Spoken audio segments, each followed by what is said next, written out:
The wind cut through everything. David pulled his coat tighter and kept walking through Sector 7, checking each abandoned building for equipment that might still work. Most colonists had left Frost Ridge 3 years ago when the main mining operation shut down. Only about 40 people remained, stubborn or broke or both. David was probably both. He kicked snow off a frozen door handle and pulled. The old equipment shed groaned open. Inside sat rusted machinery and broken tools, nothing worth salvaging. He was about to leave when he heard it. A soft whimpering sound like injured animals. David froze. Animals on Frost Ridge were rare. The planet was too cold for most life. He moved deeper into the shed, stepping carefully over fallen beams. The sound came from behind a toppled storage container.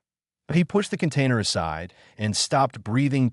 Two small creatures lay curled together in a hollow beneath the floor. They had scales, wings folded tight against thin bodies, and long necks.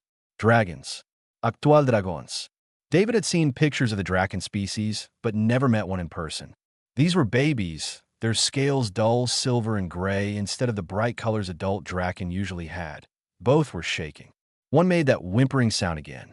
The other had its eyes closed. David knelt slowly. He had no idea if they would bite or scratch or breathe fire, but they looked half dead. Their ribs showed through their scales. Frost covered their wings. One had ice crusted around its nostrils. "Hey," David said softly. "Hey, it's okay." The whimpering one opened its eyes. They were pale blue, clouded with sickness. It looked at David, but did not move. Too weak, probably.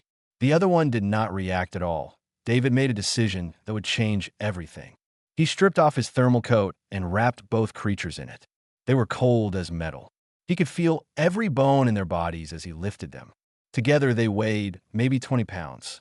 Dragon hatchlings should be much heavier according to what little he knew. The walk back to his habitat took 15 minutes.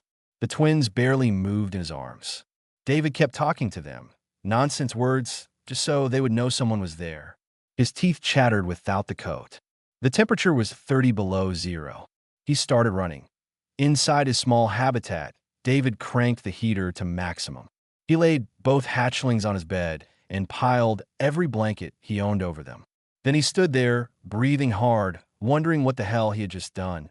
The colony had about 6 Draken families living in the central sector. David had never spoken to any of them. The Draken kept to themselves, proud and formal. Everyone knew their reputation. Ancient empire, strict traditions, zero tolerance for disrespect. Finding abandoned Draken children made no sense. The species was famous for their devotion to family. Yet here were 2 babies, left to freeze in an empty building. David grabbed his comm unit and called the colony administrator. "I found 2 Draken hatchlings in Sector 7, he said when she answered. "They're in bad shape. Who do I contact?" Silence. Then, "You found what?" "Dragon babies. They were freezing to death in an old shed." More silence. "David, are you sure they're Draken?" "Pretty sure. Scales, wings, long necks. What else would they be?" "Stay there. I'll make some calls." An hour passed. David tried giving the hatchlings water, but they would not drink. The one with closed eyes still had not moved. The other watched him with those cloudy eyes. David noticed its breathing was wrong, raspy and wet sounding. His comm beeped. The administrator again. "I contacted the Draken embassy," she said. Her voice sounded strange. "They confirmed that 2 hatchlings were left behind during an evacuation 6 months ago." 6 months. David felt his anger rising. These babies have been alone for 6 months. The embassy says the situation is complicated. Something about family dishonor protocols. They're discussing what to do. Discussing? They're dying right now. David, you need to understand. Draken family law is very strict. Outsiders are not supposed to interfere with their young. You could cause a diplomatic incident. David looked at the 2 small creatures on his bed. The one with closed eyes had started shaking again. He made his second big decision. Tell the embassy I have their hatchlings. Tell them if they want to discuss protocols, they can come discuss it while I keep these babies alive. Otherwise, they can discuss it with themselves. He ended the call. The next hours were busy. David searched his medical supplies and found antibiotics meant for humans. He had no idea if they would work on dragons, but doing nothing seemed worse. He mixed the medicine with water and used a dropper to get small amounts into their mouths. The hatchling with closed eyes swallowed reflexively. Good sign. The other one, the whimpering one, managed to look at him again. David touched its head gently. The scales felt like rough stone. "You're going to be okay," he said. "Both of you. I promise." He had no right to make that promise. He knew nothing about caring for dragons. But he meant it anyway. By midnight, David had fashioned a better heating setup using spare thermal units from his workshop. He positioned both units near the bed so the hatchlings lay in a warm pocket of air. The shaking gradually stopped. Around 3 in the morning, the one with closed eyes finally opened them. Dark gray, almost black. It looked at David for a long moment. Then it made a sound, softer than the whimpering, almost like a purr. David felt something tight in his chest loosen. "Yeah," he said. "You're safe now. Both of you are safe." Outside, the wind screamed across the frozen colony. Snow piled against his habitat walls. David sat on the floor next to the bed, watching 2 abandoned dragon babies sleep, and wondered what he had gotten himself into. The answer would prove bigger than he could possibly imagine. 3 days passed before the hatchlings tried to eat. David had been forcing water into their mouths with a dropper, worried they would die of dehydration before anything else killed them. On the 4th morning, the gray-scaled one lifted its head and sniffed the air when David was eating breakfast. David stopped mid-bite. "You hungry?" The hatchling stared at his food bar. Its nostrils flared. David broke off a piece and held it out carefully. Sharp little teeth snatched it from his fingers. The hatchling chewed once, twice, then swallowed. It immediately opened its mouth for more. Okay. David laughed. "Let's not make you sick." He fed them both slowly, tiny pieces at a time. The silver-scaled one took longer to wake up, but eventually ate too. Their eyes got brighter with each bite. By afternoon, both were sitting up. By evening, they were standing on shaky legs. David watched them wobble around his small habitat, bumping into furniture, exploring everything with their noses. They were curious about his boots, his tools, the humming refrigerator. The gray one tried to bite a chair leg. The silver one found David's spare socks and got tangled in them. "You two are trouble," David said, but he was smiling. That night, the gray hatchling crawled into bed next to David and fell asleep against his side. The silver one followed. They were still cold, their body temperature lower than it should be. David did not mind sharing his warmth. In the morning, his comm unit buzzed with an incoming call. "Official frequency." David answered. "This is Magistrate Krell of the Draken Council," said a deep voice. "You are harboring hatchlings that belong to our people." "Harboring? I rescued them. They were dying. The circumstances of their abandonment are internal Draken matters. You had no authority to intervene." David felt anger building. "So what was I supposed to do? Leave them to freeze?" The hatchlings were born during the void moon cycle. Their parents brought dishonor to their clan. "Proper protocols require—" "I don't care about your protocols," David interrupted. "I care about 2 babies who were left alone for 6 months. Silence on the line. Then, "You do not understand our ways, human. Those hatchlings carry a curse.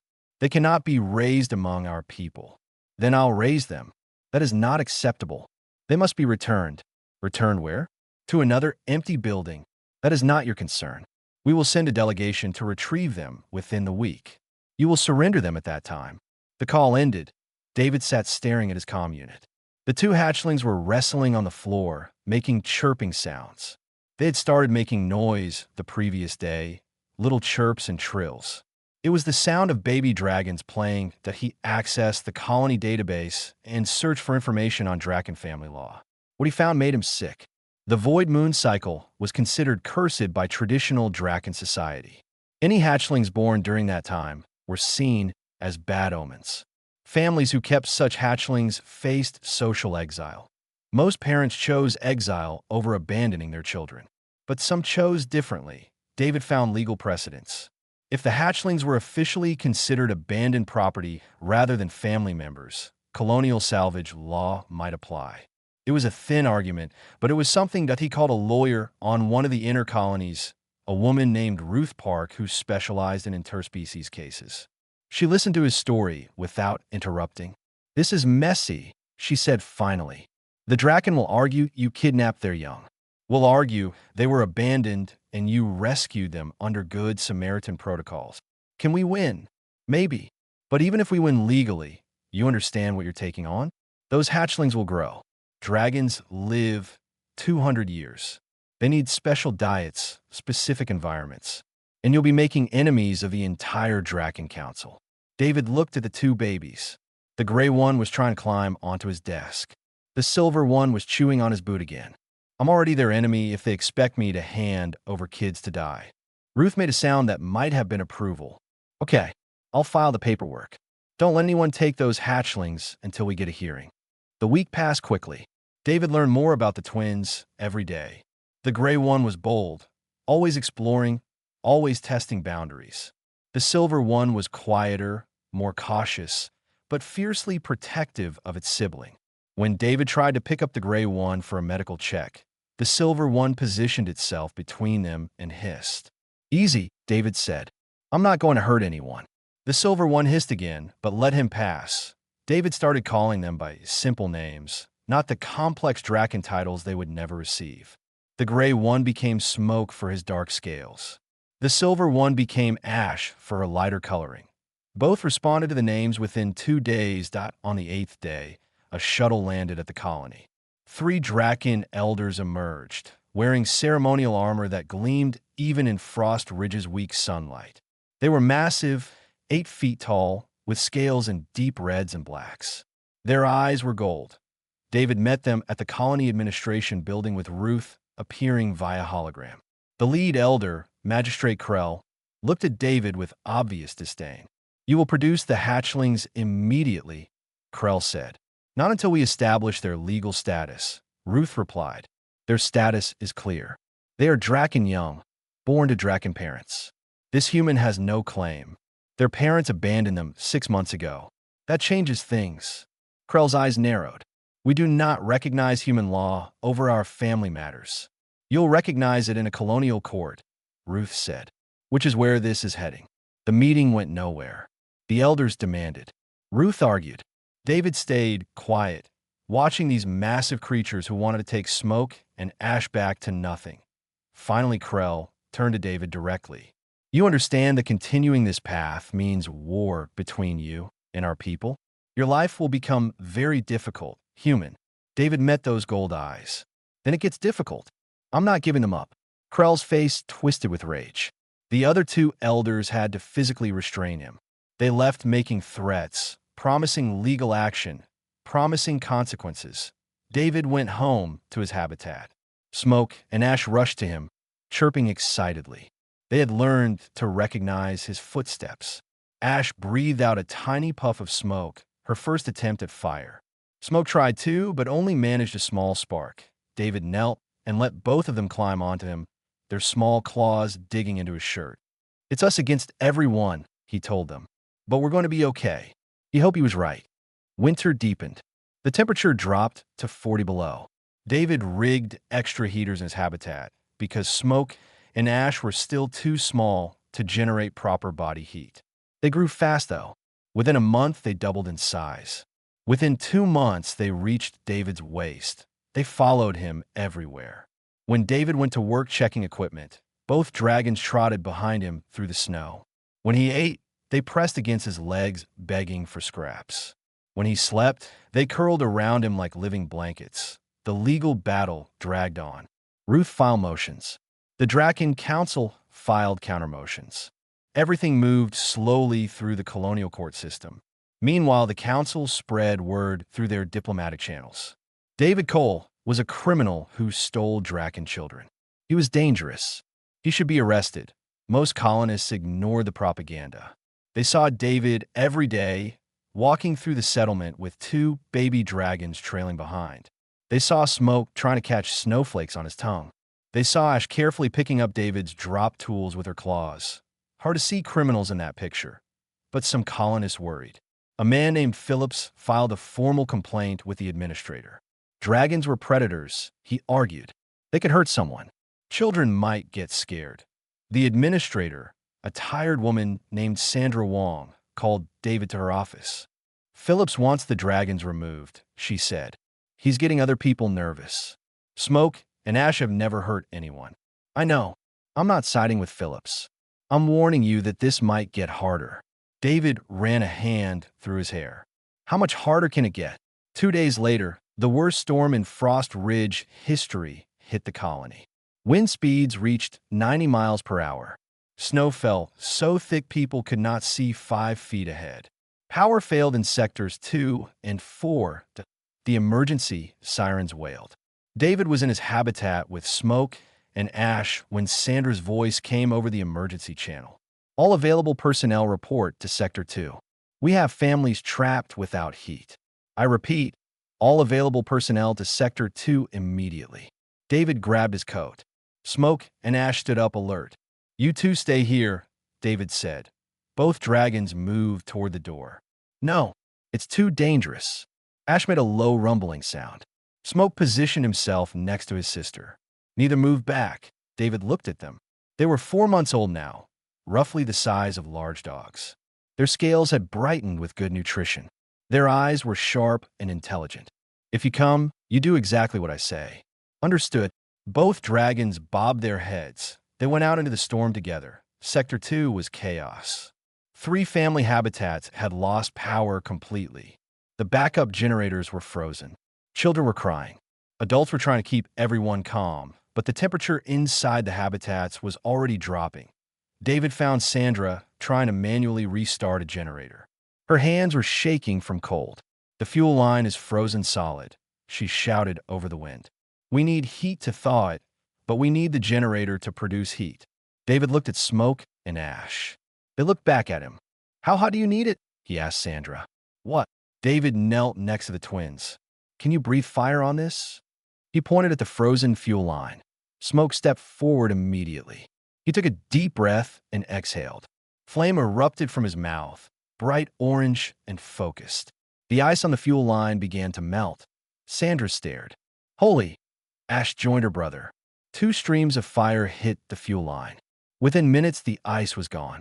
David quickly connected the line and pulled the generator start cord. The engine coughed, sputtered, then roared to life. Heat began flowing into the first habitat. 2 more habitats, Sandra said, already moving. Can they do it again? They could. Smoke and Ash worked through the storm, breathing fire on frozen equipment, thawing pipes, warming trapped families. They were tireless. When one got tired, the other took over. They moved through blinding snow like it was nothing, their dragon senses guiding them, where human eyes failed by dawn. All 3 habitats were warm. All 12 people trapped inside were safe. Word spread fast.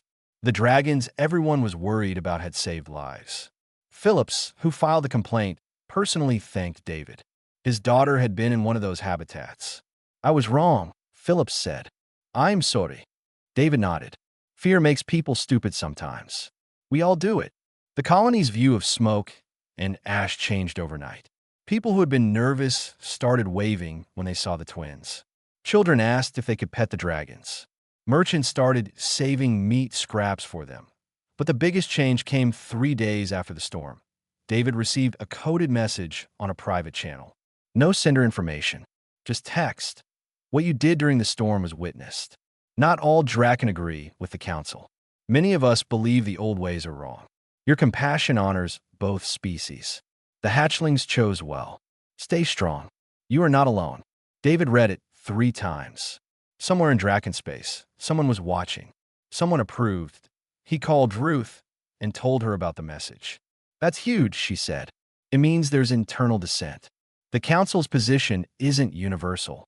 Does it help us legally? Maybe. If we can get Draken testimony that the twins were truly abandoned, that the council's cultural justification is disputed, we have a much stronger case. Will anyone actually testify? I don't know, but someone sent you that message for a reason. That night, David sat with Smoke and Ash watching the stars through his habitat window. Both dragons had grown again. Smoke was developing small horns. Ash's wing membranes were getting stronger. You two are causing quite a stir, David said. Ash made a contented rumble, and rested her head on David's lap. Smoke curled up on his other side. They had been together for months. It felt like forever. David could barely remember life before finding two frozen hatchlings in an abandoned shed. Could barely remember sleeping alone, eating alone, living alone. "We're family now," he said quietly. "Whatever happens, we're family." Both dragons chirped in agreement.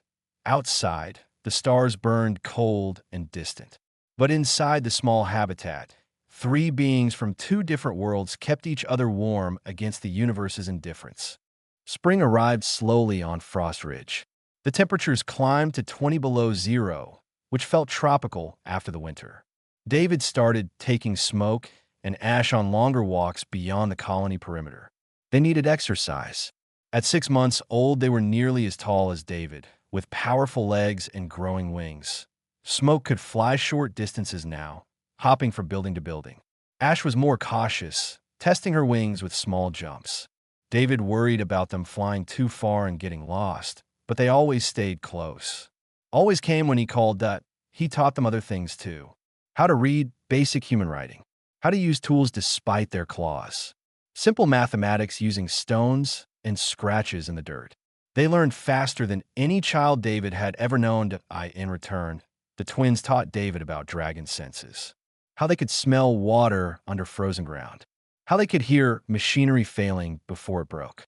How they could sense temperature changes hours before they happened.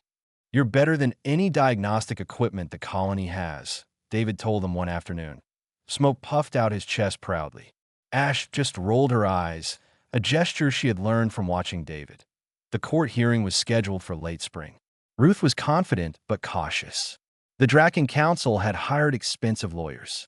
They were preparing arguments about cultural sovereignty, about the sanctity of their family structures, about humans interfering in matters they did not understand. "They'll make you look like a kidnapper," Ruth warned. "They'll say you stole children for your own purposes. Let them say it. The truth is simple. I found dying babies and kept them alive." Simple isn't always enough in court. David knew she was right, but he also knew he would not give up Smoke and Ash. Not to the council. Not to anyone. Then something unexpected happened. A supply ship arrived from the inner colony's routine delivery. But one passenger got off who was not routine.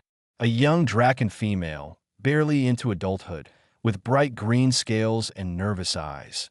She asked for David by name. They met in a private room at the colony administration building. The young Draken was tall, maybe 7 feet, but she held herself small. Scared. "My name is Sarah," she said in accent of human standard. "I came to see the hatchlings everyone is talking about." "Why?" "Because my parents wanted to abandon my younger brother. He was born during the void moon too. I helped them escape instead. We've been hiding for 3 years. David leaned forward. "Where's your brother now?" "Safe. On a mining station where no one asks questions." But he should not have to hide. None of the void moon hatchlings should. There are others, many others, scattered across the colonies, hiding with sympathetic families, living under false names. The council pretends we do not exist. But we do. Sarah pulled out a data chip. These are testimonies from 15 Draken families who rejected the old ways. Parents who kept their void moon children despite the consequences. They are willing to testify that the council's position is cultural extremism, not universal Draken belief. David took the chip carefully. This could change everything. That's why I brought it. What you're doing with the twins, it's giving others courage. If you win, if you prove that someone can stand up to the council, more families will stop hiding. What if I lose? Sarah's eyes darkened. Then we keep hiding, and more hatchlings die alone in places like Sector 7. David gave the chip to Ruth immediately. She reviewed the testimonies and called back within hours, her voice excited. "This is gold. Actual Draken citizens contradicting the council's claim that all their people support these abandonment protocols. It completely undermines their cultural sovereignty argument. Will the court accept it? They have to. These are legitimate witnesses willing to testify under oath." The news leaked fast. Within days, Galactic media picked up the story. Human networks ran headlines. Draken families defy ancient council to support human guardian. Hidden community of void moon dragons revealed. Cultural rift divides Draken Empire. A journalist from a major network came to Frost Ridge, a human woman named Lisa Chun. She interviewed David, Sandra, several colonists. Then she asked to interview Smoke and Ash. David was skeptical. They're still young. They don't really understand human politics. Let me try, Lisa said. She set up cameras in David's habitat. Smoke and Ash were curious about the equipment, sniffing everything. Lisa sat on the floor at their level. Can you understand me? She asked. Both dragons nodded. I want to ask about David. About the human who found you. What is he to you? Ash looked at Smoke. Smoke looked at David. Then Smoke did something David had never heard before. The dragon spoke in human language. Father, Smoke said, the word rough and accented but clear. He is our father. David's breath caught. Ash nodded. Father found us. Saved us. Taught us. He is our father. We are his children. Lisa's eyes were wide. You consider yourself as family? Yes, both dragons said together. The interview went viral across human space. Footage of two young dragons clearly stating that a human was their father, that they chose him as family, spread through every network. Billions of people watched. The Draken Council issued a statement calling it propaganda. But many Draken citizens, especially younger ones, saw something different. They saw children who loved their father regardless of species. They saw a bond that made a mockery of the old honor codes. Protests started on Draken homeworlds.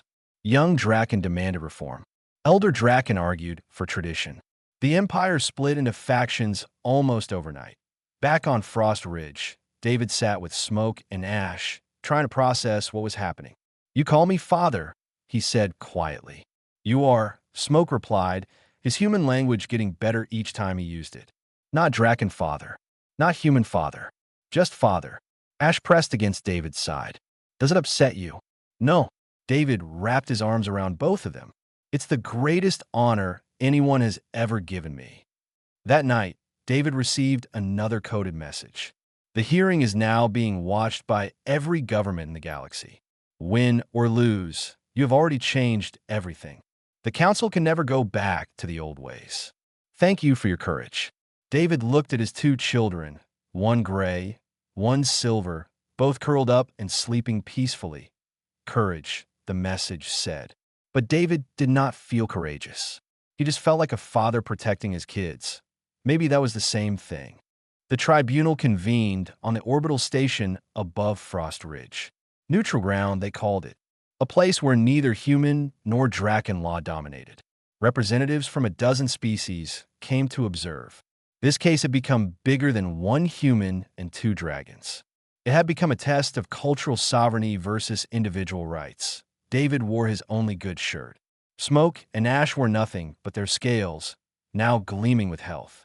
Both dragons had reached their juvenile stage at 8 months old. They stood 6 feet tall, with fully developed wings and the intelligence of human teenagers. Ruth met them at the station dock. Ready? No, David admitted. Good. Nervous people make careful choices. She looked at Smoke and Ash. You two know what to do. Both dragons nodded. They had practiced their testimony for weeks. The tribunal chamber was massive, designed to accommodate large species. The 3 judges sat on an elevated platform. One human, one Draken, one from the insectoid Chitic species. Neutral as possible given the circumstances. The Draken Council's lawyers went first. They argued for 2 hours. David listened as they painted him as a criminal, a cultural vandal, a human who thought he knew better than ancient tradition. They showed images of Draken family ceremonies, spoke of bonds that stretched back millennia, claimed that allowing humans to raise Draken young would destroy their species' identity. The lead lawyer, a massive Draken with crimson scales, pointed at Smoke and Ash. Those hatchlings are being raised as humans. They eat human food, speak human language, live by human customs. They have been stolen from their heritage. Ruth stood for the defense. She presented the testimonies from Sarah and the 15 families. She showed medical records proving Smoke and Ash had been hours from death when David found them. She presented the coded messages from Draken citizens supporting David's actions. The council claims universal cultural support, Ruth said, but we have evidence of significant internal dissent. Many Draken believe the Void Moon protocols are archaic and cruel. This is not about human interference. This is about saving children's lives when their own society abandoned them. The tribunal listened carefully. The human judge seemed sympathetic. The Chittick judge was harder to read, her compound eyes reflecting light strangely. The Draken judge, an elderly male with gray scales, watched everything with an unreadable expression. Then came the moment everyone was waiting for. Smoke and Ash would testify. Both dragons approached the witness platform. Smoke went first. His human language had improved dramatically over the past months. I was dying, Smoke said, his voice clear despite the accent. My sister and I were left in a building with no heat, no food, no water. We waited for our parents. They never came. We waited for anyone from our species. No one came. He paused, looking directly at the Draken judge. Then David found us. He could have walked away. We were not his species, not his responsibility. But he wrapped us in his coat and carried us home. He fed us from his own rations. He gave us his bed. He protected us when the council wanted to take us back. Take you back where? The human judge asked. Nowhere, Smoke said flatly. The council wanted us returned to where we were found. To do properly, to not embarrass them further. Murmurs filled the chamber. The Crimson lawyer stood. That is a mischaracterization, is it? Ash cut him off. She had been quiet until now. You told David that proper protocols required you to let nature take its course. Your words. We heard the recording. The lawyer's expression darkened, but he said nothing. Ash continued. David taught us to read, to think, to survive. He taught us about honor by showing it, not just speaking it. When a storm came, he brought us to help save families, even though it was dangerous. He treats us as equals, as children worthy of love and education. But he is not Draken, the Draken judge said, speaking for the first time. How can he teach you your own culture? Ash looked at the elderly dragon. What culture? The culture that says we should die because we were born on the wrong night? The culture that values superstition over children's lives? Silence. David taught us there is honor in compassion, Ash said quietly. In protecting the weak. In standing up to power when power is wrong. If that is human culture instead of Draken culture, then I am proud to learn it. More murmurs. Several observers were openly weeping.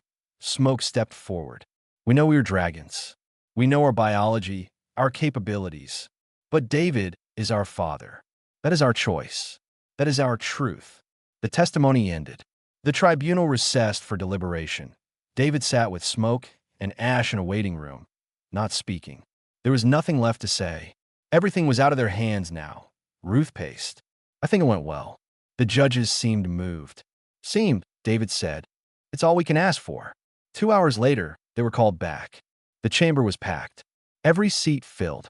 The galactic media had cameras everywhere. The 3 judges entered. The Draken judge spoke first, which was unusual. His voice was heavy. This case has forced us to examine questions we would rather avoid. What is culture? What is family? When do traditional values become tools of cruelty? He looked at the Draken Council's lawyers. The council argues for cultural sovereignty. They claim the right to enforce their traditions without outside interference. Normally, this tribunal would agree. But this case is different. The judge gestured to Smoke and Ash. These are not hatchlings anymore. They are juveniles, old enough under Draken law to have voices. Old enough to choose. And they have chosen. He paused. The evidence shows they were truly abandoned. Not temporarily placed. Not hidden for safety.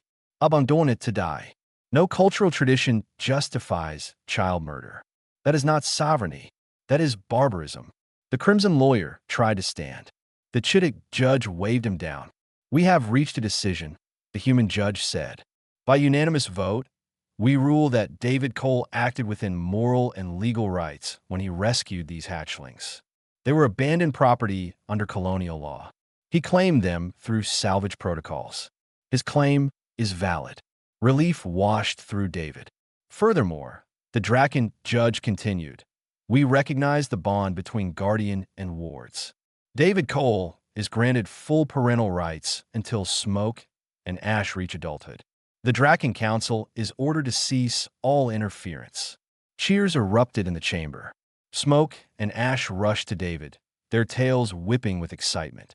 "We won," Ash said, as if she could not believe it. "We won," David repeated, holding both his children close. But the Draken Judge was not finished. "However, we also censure the Draken Council for child endangerment. We recommend immediate reform of Void Moon protocols. We recommend investigation of other potentially abandoned hatchlings." The Crimson Lawyer was shaking with rage.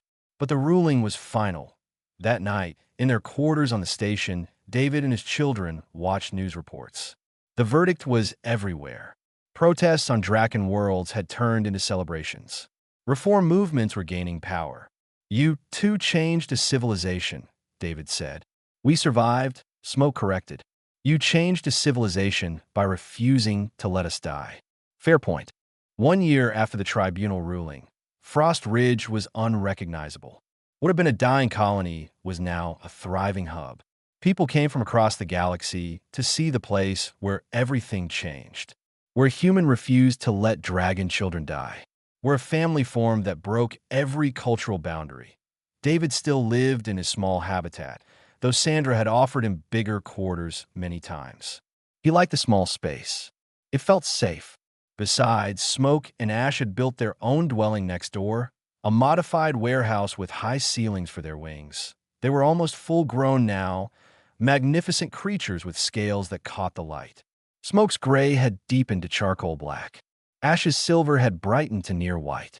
Both could fly for hours, hunt for their own food, and speak 3 languages fluently, but they still came to David's habitat every morning for breakfast. "You two don't need me cooking for you anymore," David said, watching them devour eggs and protein bars.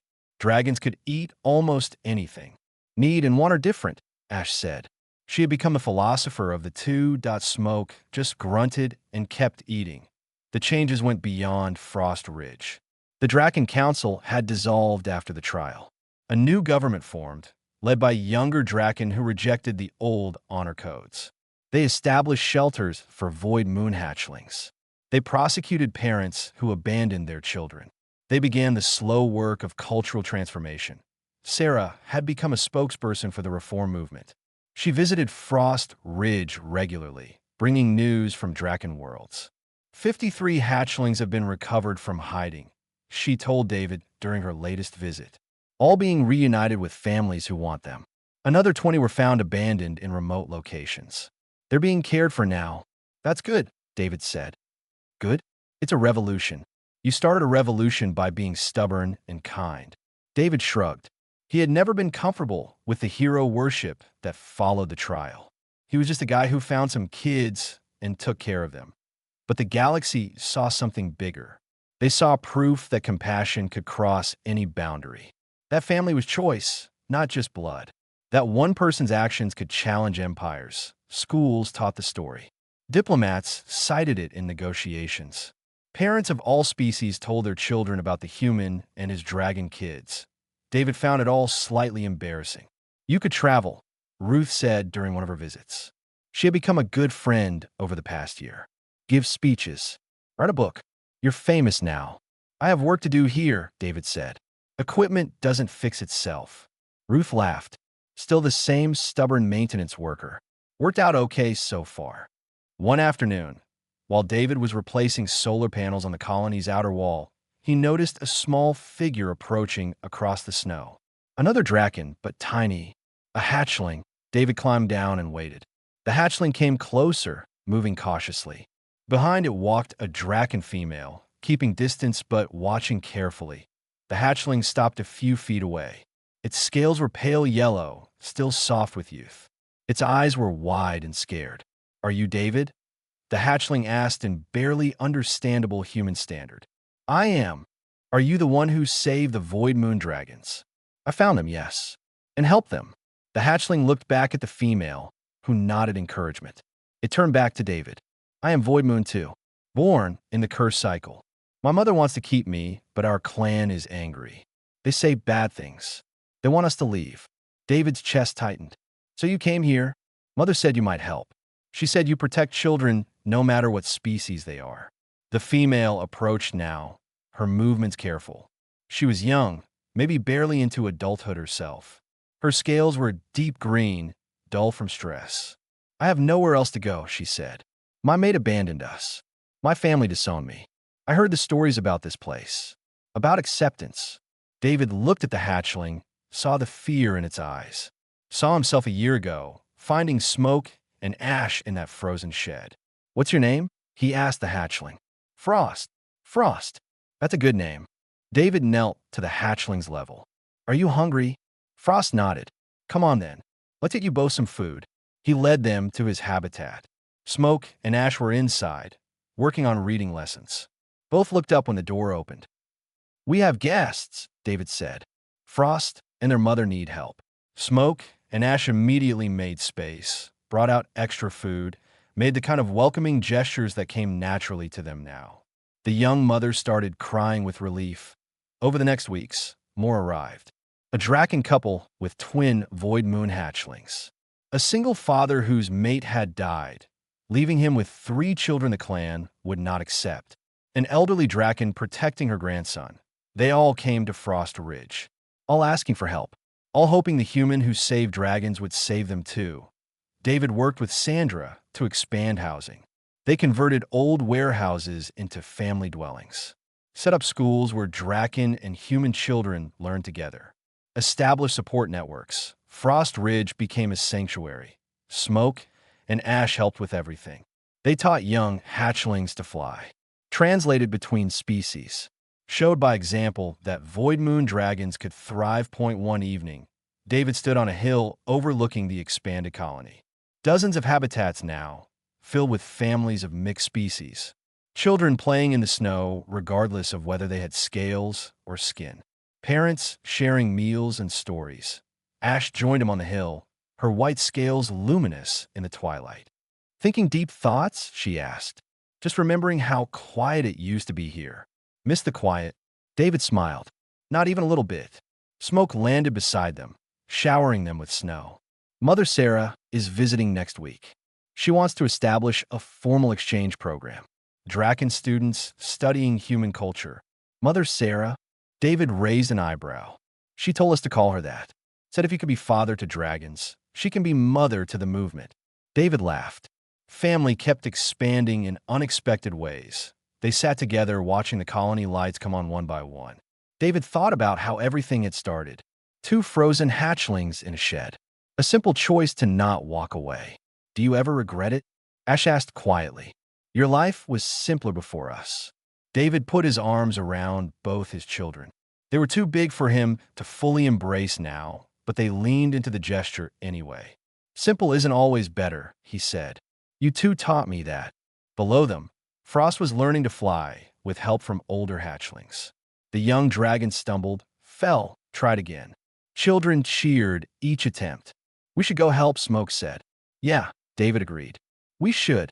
They walked down the hill together, father and children, toward the noise and light and messy, beautiful chaos of family. Real family. Chosen family, the kind that mattered most.